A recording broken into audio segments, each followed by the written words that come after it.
सीधे चलता हूं सुप्रिया जी के पास।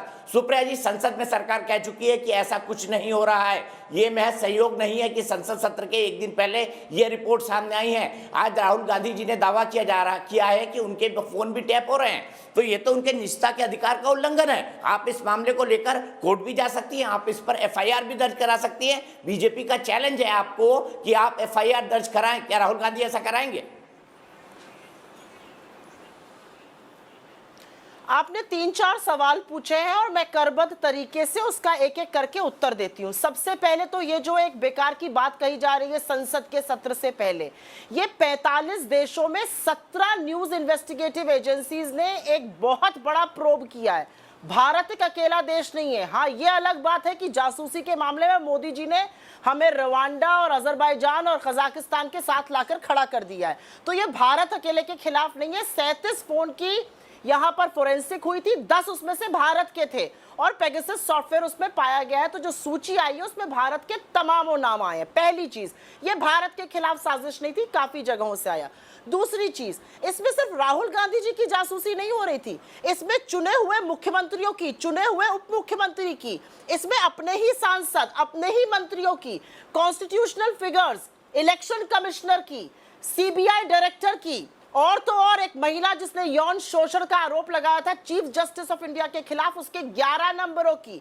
और जब कू हुआ मिडनाइट, तो आलोक वर्मा जो डायरेक्टर थे सीबीआई के, उनके 8 लोगों के परिवारों की जासूसी हो रही थी।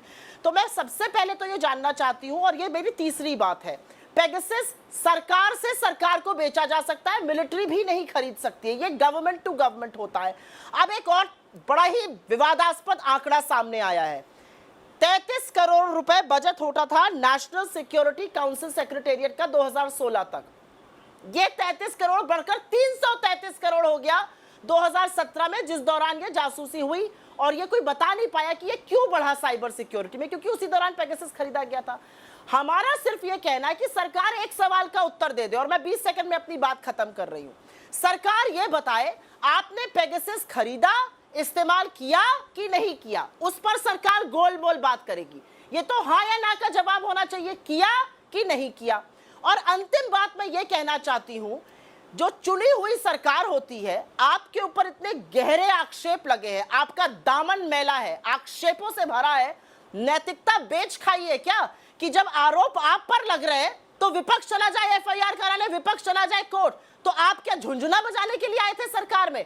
अरे नैतिकता से चुने गए थे आप। सरकार का धर्म होता है, Caesar's wife has to be above suspicion. आपके ऊपर शक और शुबा नहीं हो सकता है, और अगर है तो अपना दामन साफ करिए, सवालों का जवाब देंगे। ये घोल मोल मामला नहीं चलेगा। पेगासस इस्तेमाल हुआ या नहीं हुआ। और अंतिम बात दीपक जी, क्योंकि आप महिलाओं की इज्जत करते हैं, मैं आप माध्यम एक बात कहना चाहती हूँ। ये मेरा फोन है, और अगर मान लीजिए किसी महिला का फोन पेगासस के द्वारा इस्तेमाल किया गया, तो उसका कैमरा भी हाईजैक कर लिया जाता है, उसका कैमरा भी हैक हो जाता है।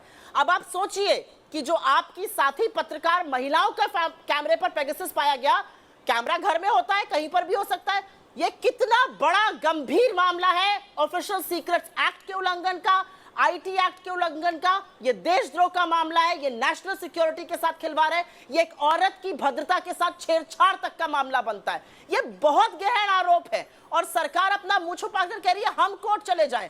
आक्षेप आप पर लगे, दामन आपका मैला है, सफाई आपको देनी पड़ेगी।